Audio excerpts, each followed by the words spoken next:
여러분 안녕하십니까. 일본 도호쿠 대학의 유정수 교수입니다.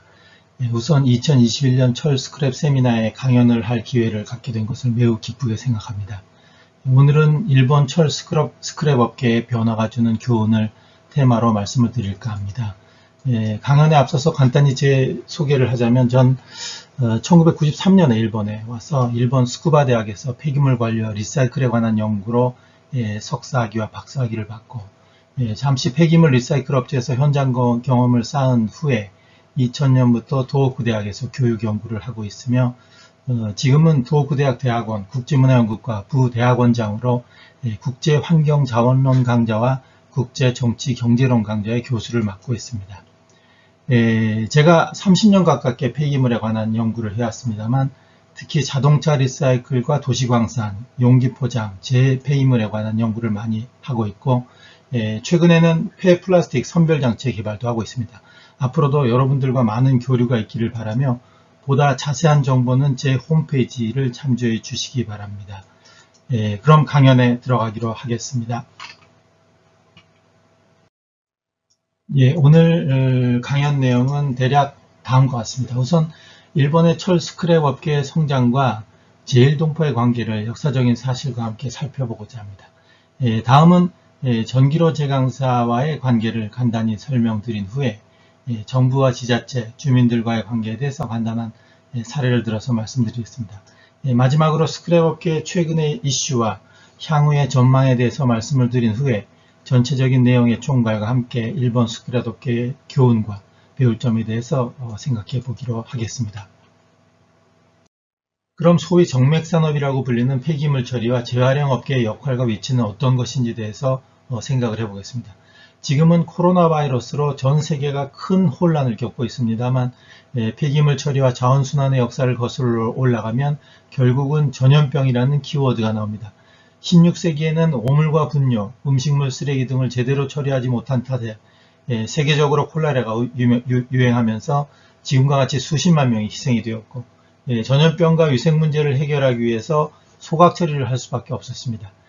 지금도 일본은 생활 폐기물의 대부분을 대규모 소각장에서 태우고 있습니다. 물론 서멀 리사이클이라는 일본식 영어 표현으로 에너지 회수를 강조하고 있습니다만 각 지자체 폐기물 행정은 소각에 의존하고 있는 게 사실입니다. 하지만 원래 일본인은 근검 절약의 정신이 몸에 배어 있었기 때문에 고도 경제 성장기 이전에는 물건을 쉽게 버리지 않고 고쳐 쓰면서 재이용과 재사용을 해왔던 것도 사실입니다. 당연한 일이겠지만 예전에는 동경도와 주변 도시들 간에는 지역순환의 네트워크가 잘 갖춰져 있었다고 하며 각종 스크랩의 수집과 리사이클이 거의 완벽하게 이루어졌었다고 합니다. 한편 일본이 고도 경제 성장기에 들어가면서 폐기물 처리와 소각 중심으로 폐기물 행정이 변했고 1990년대부터는 용기 포장, 건설, 식품, 자동차, 가전, 소형가정 리사이클 등 개별 재활용법이 도입되면서 자원의 재활용에 중점을 두기 시작합니다. 기본적으로 국내 자원 순환을 중심으로 했지만 결국은 잉여 스크랩과 저품위 폐기물 자원을 수출하게 되면서 국제 자원 순환을 무시할 수 없게 됩니다. 특히 철 스크랩의 경우는 규모는 작아도 고물상, 고철상이라는 직업이 그 시작이라고 할 수 있는데 예전이나 지금이나 고물상은 마이너리티, 즉 사회적인 소수자, 약자가 종사하는 직업이라는 이미지가 매우 강해서 직업을 구하기 어려운 이민, 난민들이 고물상이라는 직업을 택하기도 합니다. 결국은 쓰레기와 재생자원을 어떻게 잘 구분하고 가공해서 부가가치를 높이냐가 고철상, 고물상으로서의 성공을 좌우하게 되는데 역사적으로 보면 전쟁과 대규모 재해, 고도 성장과 함께 성장하는 사례가 많았다고 할 수 있습니다. 경제 성장을 중시한 나머지 공해가 발생했고 지금은 지구 환경 문제의 해결에 중요한 역할을 하는 환경산업으로서 효율적인 자원 확보와 자원 순환을 이끌어가고 있다고 할 수 있습니다. 사실 일본의 철 스크랩 업계의 역사를 살펴보면 전쟁 중과 그 패전 후의 상황이 매우 다릅니다. 일본이 한창 전쟁을 벌이고 있었던 중에는 무기 생산을 하기 위해서 제철업 장려법과 같은 우대 정책을 적극적으로 펼친 탓에 시중에서 발생하는 고철 가격이 급등했다고 합니다. 따라서 이 시기에는 제철 산업과 철 스크랩 업계가 동반 성장을 했다고 할 수 있습니다만 철 스크랩업의 규모를 제한을 했었기 때문에 대규모 업체가 우대를 받는 상황이었다고 합니다. 네, 아무튼 오른쪽 그래프를 보시면 알 수 있듯이 1945년 이전에 일본의 철 스크랩업은 전시의 고철 수요 증가, 관동 대지진과 같은 대규모 재해 후의 복구 수요와 함께 성장을 했다고 할 수 있습니다. 일본이 패전을 한 직후에는 제철업 장려법과 철 스크랩업의 규제가 없어졌지만 전쟁 폐허에서 고철을 모으는 정도였다고 합니다. 1950년에 6.25 전쟁이 나면서 철 스크랩의 수요가 폭발적으로 증가하면서 미국뿐만 아니라 다른 나라로의 수출이 늘어나는 등 철강 산업과 철 스크랩업의 단기간에 막대한 수익을 가져다 주게 됩니다. 단 엄청난 수요 증가에 비하면 일본 국내에서 발생하는 철 스크랩의 양은 아주 부족한 상태였다고 할 수 있습니다. 다음은 일본의 철 스크랩 업계와 제일동포 사이에는 어떤 관계가 있었는지 살펴보겠습니다. 일반적으로 한국에서 일본으로 온 사람들은 징용공으로 끌려온 경우라고 생각하기 쉽습니다만 지금 이 슬라이드의 표를 보시면 징용공으로 끌려온 시기는 제3기인 1939년에서 1945년 사이의 강제 이주기라고 보시면 됩니다. 이 시기에 일본에 끌려오신 분들은 대규모 탄광이나 조선소, 제련소, 도로나 댐, 활주로 등의 공사장에 동원되었습니다. 하지만 우리나라 사람들이 실제로 일본으로 이주하기 시작한 것은 한일합방이 되기 전부터라고 알려져 있습니다. 1890년대부터 1910년까지는 중국인 노동자를 대체하기 위한 인력으로 이주를 시작했고 한일 합방 후인 1910년부터 1939년까지는 토지개혁으로 직업을 잃게 된 농민들이 직업을 얻기 위해서 일본으로 집단 이주를 한 시기입니다.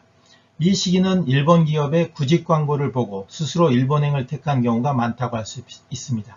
또한 일본이 패전한 이후에 그대로 일본에 남은 분들은 일본의 정주를 결심하게 되었고 1952년부터 지금까지는 일본에서 태어난 사람들이 늘어나면서 일본인과 거의 다름없는 외국인으로서 정주를 하고 있습니다. 게다가 1915년부터는 우리나라의 젊은이들이 취직난이 너무 심해지자 일본으로 취직활동을 오는 사람들이 늘어나면서 수만 명이 일본에서 직장을 얻었다고 합니다.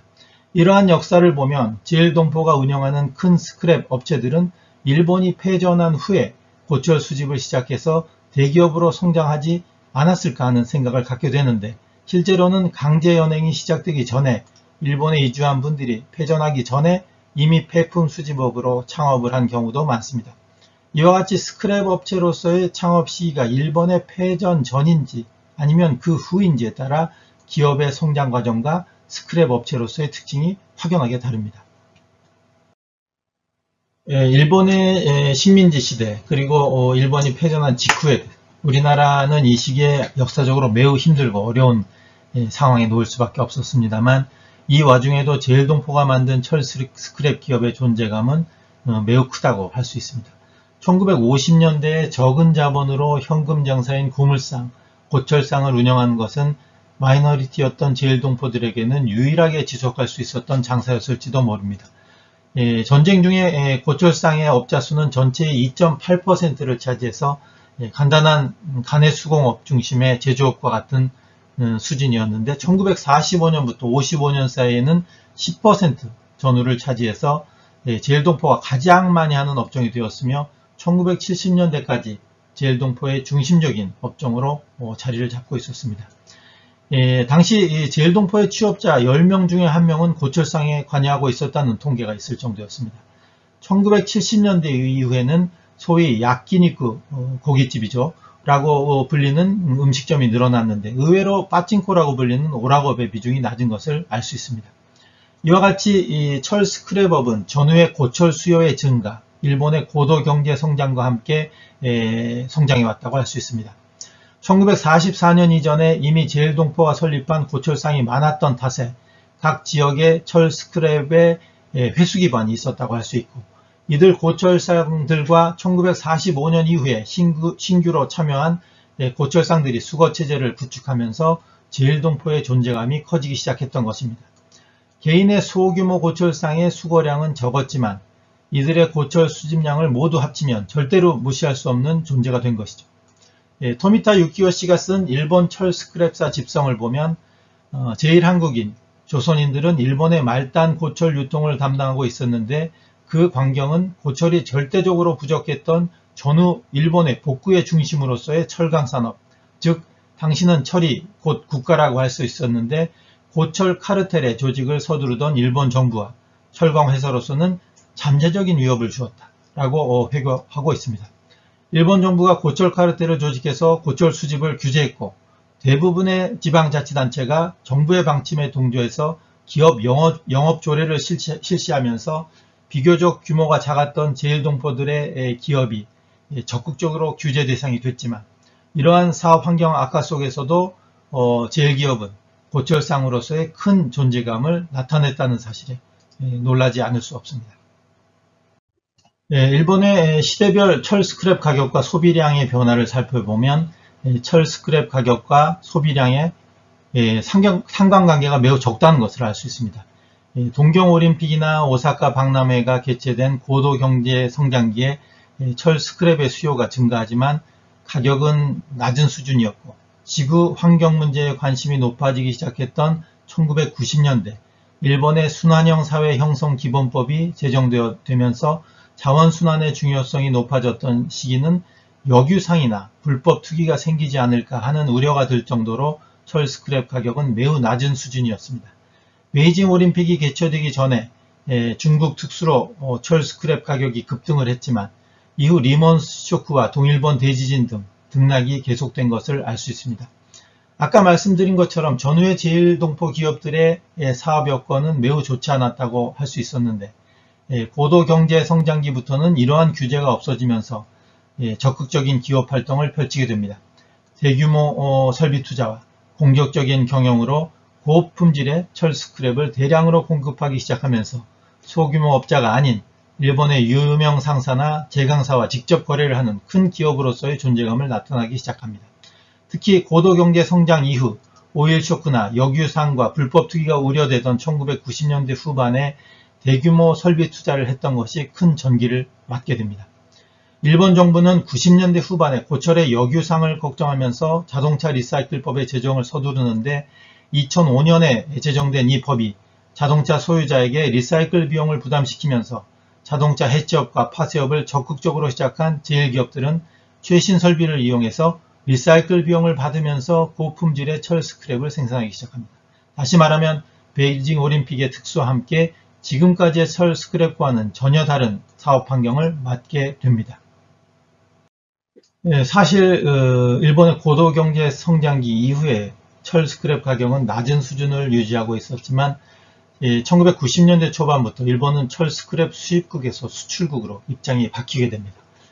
90년대 후반부터는 수출량이 크게 늘어나게 되는데 한국으로의 수출량이 대부분을 차지하게 됩니다. 사실 제일동포 기업은 국적을 취득한 분이 많았습니다. 일본 국적이죠. 일본 국적을 취득한 분들이 많고 자신이 한국인이라는 사실을 밝히지 않는 분들도 많아서 확실한 것은 말씀드릴 수가 없지만 제일동포 1세가 운영하는 철 스크랩 기업은 조국의 경제 발전에 기여한다는 마음, 자신을 낳아준 고국의 은혜를 갚고 싶다는 마음으로 적극적으로 철 스크랩을 수출했다고 말씀하시는 분들도 많이 있었습니다. 지금은 우리나라 이외에도 중국, 대만을 비롯해서 동남아시아 각국으로의 수출량도 늘었지만 우리나라가 차지하는 비중은 크다고 할 수 있습니다. 다만 일본의 철 스크랩 발생량이 점점 주는 상황에서 이제는 고품질의 철 스크랩을 생산해서 부가가치를 높이려는 노력을 하고 있다고 할 수 있습니다. 철강 축적량은 일본 국내에서 사용된 철이 건물이나 교량, 철도, 자동차, 가전 등 현재 일본 국내에 남아있는 철을 환산한 양이라고 할 수 있습니다. 시중에서 발생하는 철 스크랩은 2020년을 기준으로 2,360만 톤에 달하는데 이들 철 스크랩의 약 80% 이상이 전기로에서 처리되고 나머지는 제강용이나 주물용 또는 해외로 수출됩니다. 철강 축적량의 약 2~3%가 철 스크랩으로 발생한다고 보시면 됩니다. 다음은 철 스크랩과 환경 문제를 생각해 보겠습니다. 최근 기후변동으로 인한 대규모 자연재해가 빈번하게 발생하고 있는 탓에 요즘은 지구온난화라는 말보다는 기후 위기라는 말을 쓸 정도로 국제적으로 저탄소 사회를 만들어야 한다는 강박관념이 더욱 커지고 있습니다. 그런데 일본의 경우 철강 산업을 지구 온난화의 주범으로 지목하기도 합니다. 일본 국내에서 발생하는 이산화탄소의 배출량의 약 45%를 철강업이 차지하고 있기 때문이죠. 그래서 철강업 중에서도 특히 고로와 전로를 비교하면 고로의 환경 부하가 커지게 되는데 철 스크랩은 철광석을 대체하기 때문에 자원 절약의 이미지가 강합니다. 특히 요즘은 전과정 평가, LCA라고 하죠. 라이프 사이클 어세스먼트라고 하는 분석 방법을 통한 환경 영향 평가의 결과를 공표하는 것을 의무화하려는 움직임이 있는데 상대적으로 전기로의 탄소 배출량이 매우 적기 때문에 건설이나 제조업에서는 환경 친화적인 철 스크랩 유래의 재료를 쓰려고 하는 움직임이 눈에 띄게 늘고 있습니다. 또한 일본의 전기로는 야간 전력을 사용하고 있는데 전력 사용량이 많은 전기로의 재생자원 에너지를 적극적으로 이용한다면 더욱 큰 시너지 효과가 커질 가능성이 있습니다. 단 후쿠시마 원자력 발전소의 사고 이후에 현재 일본의 전체적인 전원 구성을 보면 아직도 화력 발전에 의존하고 있기 때문에 그리 간단한 문제는 아니라고 생각합니다. 하지만 환경부와의 단순한 환산으로 합산이죠. 전부의 합산을 한 수치로 고로와 전로를 단순하게 비교하기는 어렵고 화석연료에 의존하는 철강 생산 기술의 근본적인 개선이 필요한 상태로 이는 일본뿐만 아니라 우리나라는 물론 전 세계적으로 철강 산업이 해결해야 할 과제입니다. 그리고 철강제는 90% 이상의 재이용이 가능한데요. 일본의 자동차 리사이클 제도는 폐차 스크랩을 전기로에 직접 투입하는 전부 이용 제도, 그리고 용기 포장 리사이클 제도로 수거한 폐플라스틱, 파쇄업자의 슈레더 더스트 등을 전로의 열원과 환원제로 이용하게 하는 등 일본의 각종 리사이클법과 전기로의 중요한 관계가 있다고 할 수 있습니다. 다음은 철 스크랩 업계와 정부, 지자체, 주민들과의 관계를 알아보겠습니다. 사실 철강 산업은 일본의 국가의 기간 산업으로 역사적으로도 일본 정부는 우대 정책과 카르텔 형성 등 직간접적으로 철 스크랩 업계를 강력하게 지원했습니다. 2000년 전후에 철 스크랩 가격이 톤당 만행을 밑돌자 역유수환과 불법 투기를 우려해서 각종 리사이클 제도를 시행했는데 사실 일본 국내에서는 대규모 불법 투기 사건이 몇 번이나 발생했습니다. 하지만 대규모 불법 투기 사건이 발생할 때마다 이들 폐기물의 적절한 처리와 재활용에 적극적으로 참여한 것도 스크랩 업체였습니다. 아까 말씀드렸지만 지구온난화 문제와 자원순환에 대한 관심이 높아진 시기였음에도 불구하고 철 스크랩 가격은 폭락을 했고 2005년에 자동차 리사이클법과 베이징 올림픽을 계기로 철 스크랩 업계가 다시 활성화되었다고 할 수 있습니다.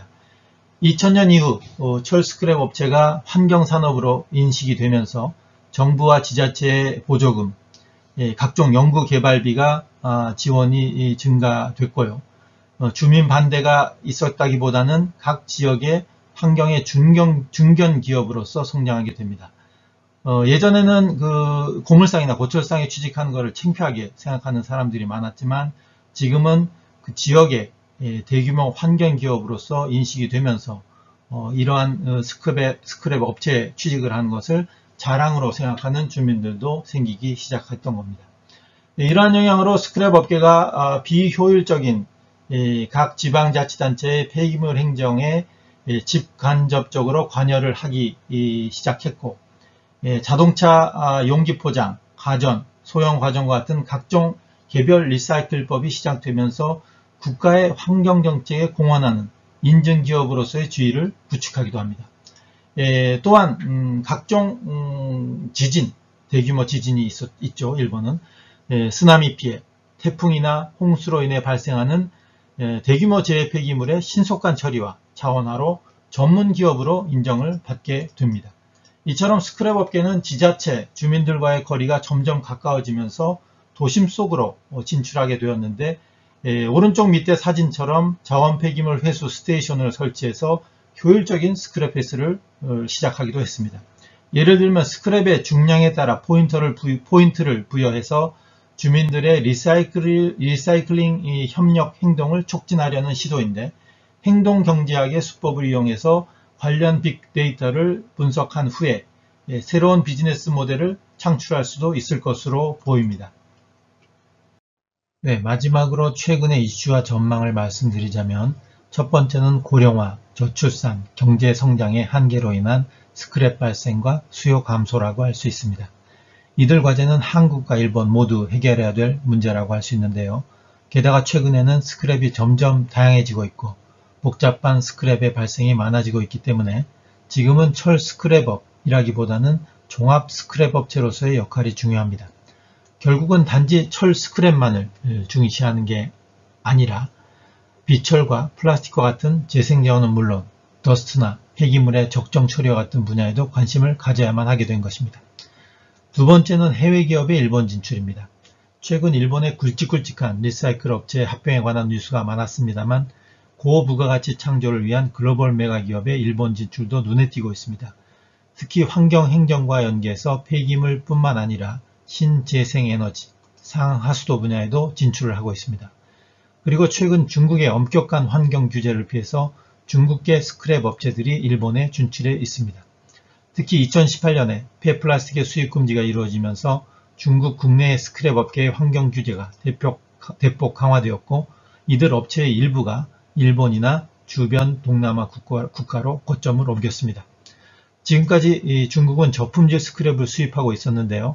점점 고품질 스크랩에 관한 수요가 늘 것으로 보여집니다. 또한 최근 일본 정부는 바젤 조약을 완화해서 e-waste, 즉 전자 스크랩의 수입을 적극적으로 추진하고 있는 반면에 이들 전자 스크랩이 국내에서 발생했을 경우 수출은 거의 금지에 가까운 수준으로 규제를 하고 있습니다. 이는 국제적인 자원순환의 모순이라고도 할 수 있으며 자원 국수주의로까지 보이기도 합니다만 지속적으로 한중일의 자원순환 정책에 동향을 주시할 필요가 있겠습니다. 세계적으로 순환경제, 서큘러 이코노미가 중시되고 있는 가운데 스크랩에 주목하는 기업이 늘고 있으며 수년 안에 재생자원의 사용이 의무화될 가능성도 있기 때문에 글로벌 대기업에 있어서는 순환경제가 필수라고 할 수 있겠습니다. 결국은 제품 생산자와 스크랩 업계의 연계와 협력이 중요한데 재활용의 확대 생산자 책임, 즉 EPR이 원료 회사에까지 확대될 가능성도 배제할 수 없습니다. 지속가능한 사회를 구축하기 위해서는 다양한 분야나 업종이 연계가 중요한데 산학관 연계에 의한 기술 개발, 또한 새로운 기술을 이용한 첨단 장비가 사회, 즉 스크랩 업계와 현장에 실장되고 실용화되는 것이 필요합니다. 요즘 SDGs, 지속가능한 개발 목표의 달성에 대해서도 많은 논의가 있는데요. 스크랩 업계에도 지구 환경뿐만 아니라 경제, 정치, 사회, 국제관계 등 글로벌 거버넌스, 컴플라이언스, 트레이서빌리티, 자발적인 모니터링 등을 중시하게 될 것으로 보입니다. 또한 재해 폐기물과 전자 스크랩의 발생이 지속적으로 증가할 것으로 보이기 때문에 재해 관리와 정보 세큐리티 문제까지도 스크랩 업계의 역할이 중요하게 될 것으로 보여집니다.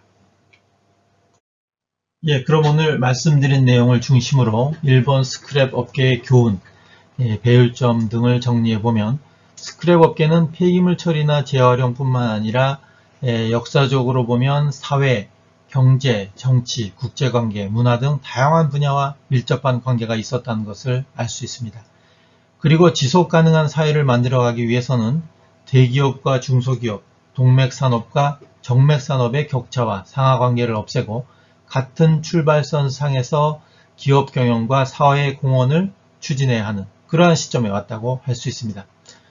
일본 국내뿐만 아니라 전 세계가 지구 환경 문제 해결을 위해서 지속 가능성, 공생과 다양성, 순환경제의 중요성을 인식하고 있는데요.